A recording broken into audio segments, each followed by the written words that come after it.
Welcome friends to bankers reasoning channel. आज हम puzzle number 5 solve करने वाले हैं जो कि पर्सन, वेट और मंथ पे बेस्ड है। ये टॉपिक जो है वो रैंकिंग, ऑर्डर एंड हायरार्की में कवर होता है।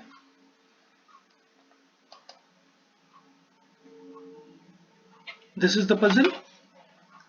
इसमें आपको कॉन्सेप्ट सीखने में मदद मिलेगी और काफी सारी चीजें आपको क्लियर होंगी कि how you have to see the puzzle.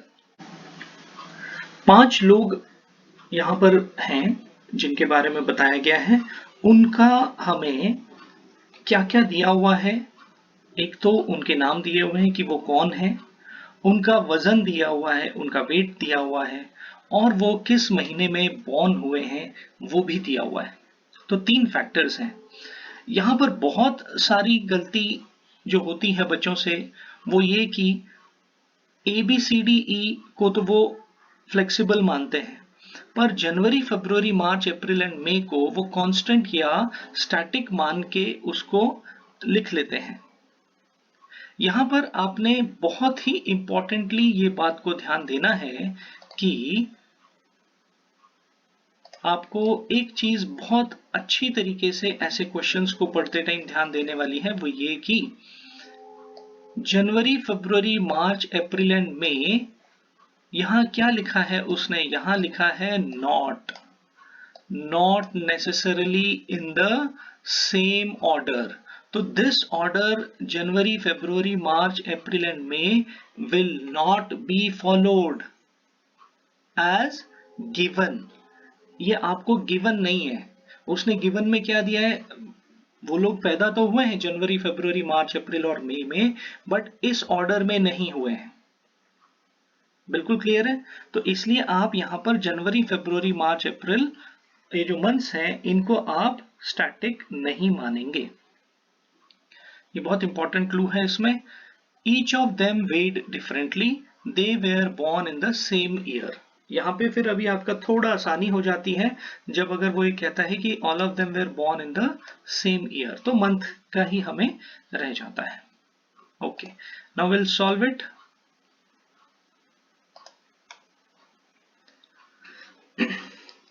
यहां पे हमने जैसे ही आपको ये क्वेश्चंस दिखे, इसको करने से पहले क्लू लिखना है, उसके बाद ये ड्रॉ करना है। ये पहले ड्रॉ ना करें, ये मैंने पावर पॉइंट में ड्रॉ करना मुझे जरूरी था, इसलिए ये आपको समझाने के लिए ड्रॉ किया हुआ है। पर ये पहले आपने ड्रॉ नहीं करना है, पहले आपने क्लूज ही लिखने हैं हमेशा। आइए इसको क्लूज को हम देखते हैं। यहां पर हमें क्या क्या दिया हुआ है, यहां पर हमें जो क्लूज दिए हुए हैं वो हमने देखने हैं और उसके अनुसार हम इसको करेंगे।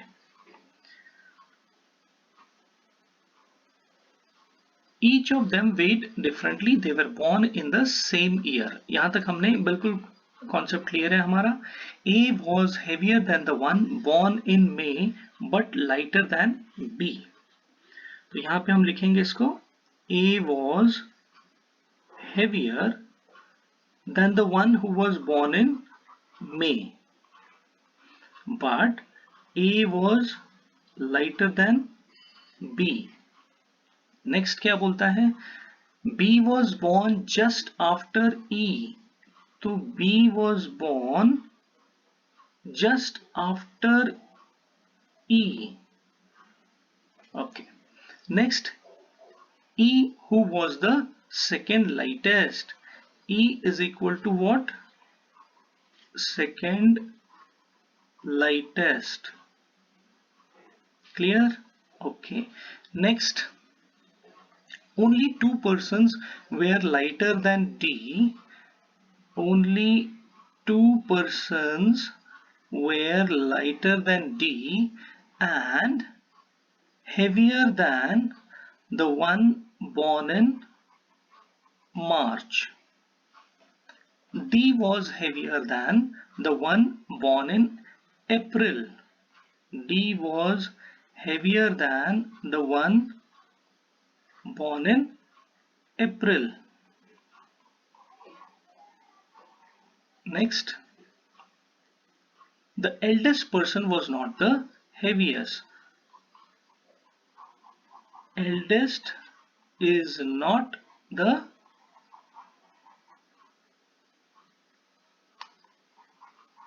heaviest. क्लियर? ये चीज को जब आपने लिख लिया एक बार क्लूज को, तो आपको बिल्कुल क्लियर हो जाएगा कि हम इसको क्या करने वाले हैं. ओके,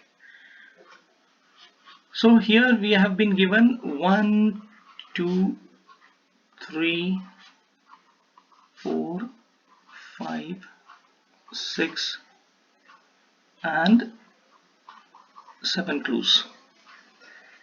यहां पे आप रिलेट कर सकते हैं. ए फर्स्ट और सेकंड क्लू को आप देखिए, थर्ड क्लू भी रिलेट हो रहा है, फोर्थ क्लू भी रिलेट हो रहा है, फिफ्थ और सिक्स एक साथ रिलेट हो रहे हैं, और सेवेंथ में एक डिसाइडिंग फैक्टर उसने दिया है कि eldest is not the heaviest, इस तरीके का उसने बोला है.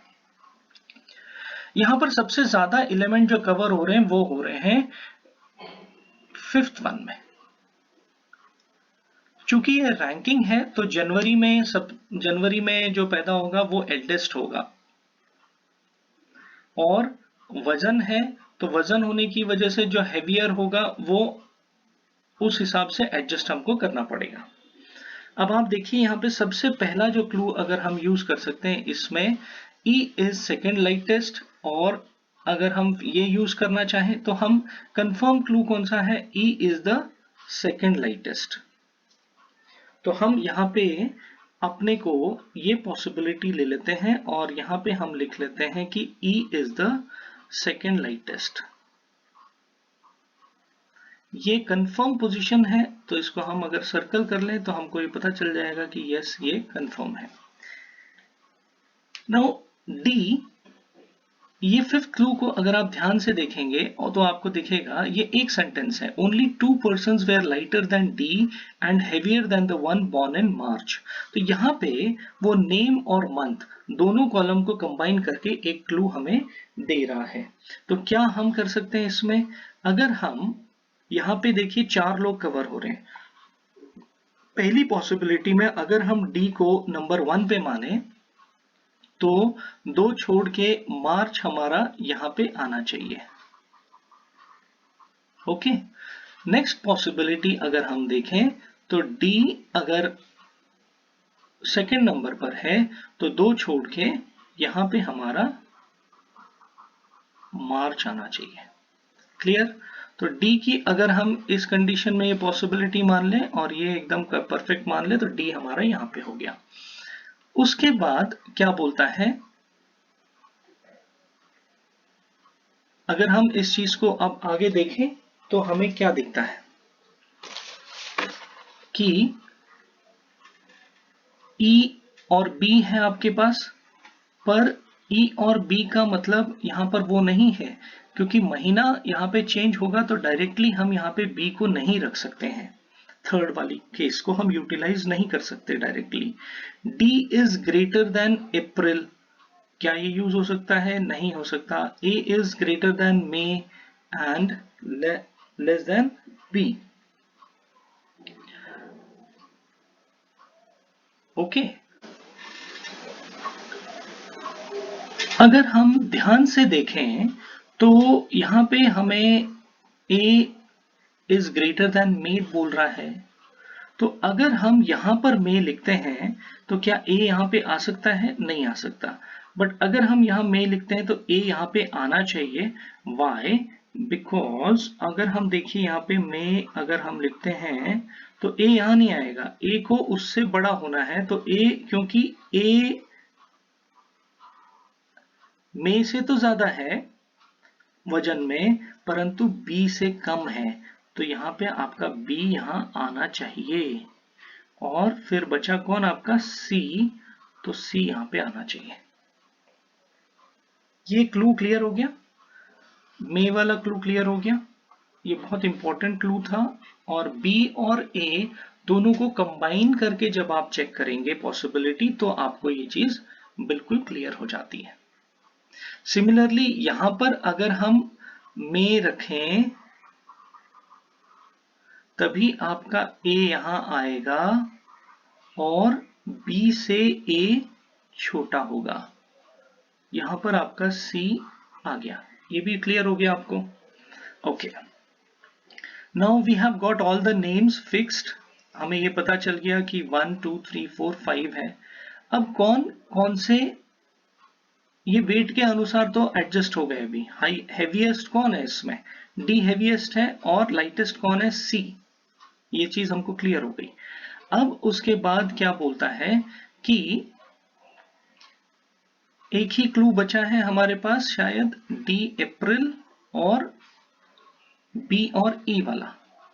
अब आप देखिए थर्ड क्लू को अगर आप देखते हैं तो वो कहता है कि B was born immediately after E. तो इसका मतलब क्या हुआ कि ई जिस महीने में हुआ तो बी अगले महीने में हुआ। दैट मीन्स वो अप्रैल में बॉर्न हुआ। क्लियर? यहां पर ई कब हुआ है? मई में। तो बी कब होगा? जून में। पर जून की पॉसिबिलिटी हो ही नहीं सकती बिकॉज हम मई तक की बात कर रहे हैं। तो उस वजह से हमारा ये गलत हो जाता है क्योंकि जून में कोई बॉर्न हुआ ही नहीं पजल में। ओके, तो अब यहां पे आपके ये तीन चीजें आ गई हैं। नाउ ये भी आपका क्लियर हो गया, इस पॉसिबिलिटी को हमने यूज कर लिया। यहां पर आप देखिए दो पॉसिबिलिटी रहती है। डी अप्रैल से बड़ा है, अप्रैल में पैदा होने वाले से, अप्रैल में बॉर्न होने वाले से, तो बिल्कुल ये सही पॉइंट बैठ गया। अभी eldest is not the heaviest. Eldest is not the heaviest. Heaviest कौन है यहाँ पे? D is the heaviest. तो डी अगर हैवीएस्ट है तो वो एल्डेस्ट नहीं है। तो एल्डेस्ट के लिए हमको जगह कहां बच रही है? यहाँ पे। तो एल्डेस्ट के लिए कौन सा महीना होना चाहिए? जनवरी, तभी वो एल्डेस्ट होगा। तो डी के लिए फिर कौन सा बच गया? February. So this is your answer. I hope all the possibilities have been used by us correctly और हम लोग बिल्कुल सही इसको कर चुके हैं। Now we will move on to the question answer. A was born in which month? अगर हम इस चीज को देखें तो आपको बिल्कुल क्लियर दिखता है कि A was born in the month of January. Who was born in the month having 30 days? 30 दिन। ये कई बार ऐसा पूछ लेता है तो आपको ये अंदाजा होना चाहिए कि कौन से महीने में 30 दिन आते हैं। तो यहाँ पे आप देखेंगे कि जनवरी 31, फरवरी, मार्च, अप्रैल। तो अप्रैल में आपके 30 दिन आते हैं। तो कौन है अप्रैल में? B. Who is born immediately after B? After B, B was born in which month? April. तो यहां पे हमको देखना पड़ेगा मई में कौन पैदा हुआ? He was C. तो C was born immediately after B. In which month the third heaviest person was born? Third heaviest. तो ऊपर से तीसरा number heaviest, second heaviest, third heaviest. ऊपर से तीसरा, तो ये हो गया आपका A. Next, who is the third lightest? Third lightest, lightest, second lightest, first lightest, second lightest और ये थर्ड लाइटेस्ट। तो ये हो गया आपका again A.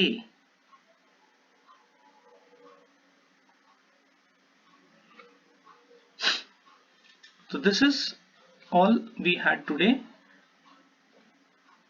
Subscribe now for latest prelims and mains level questions. Thank you.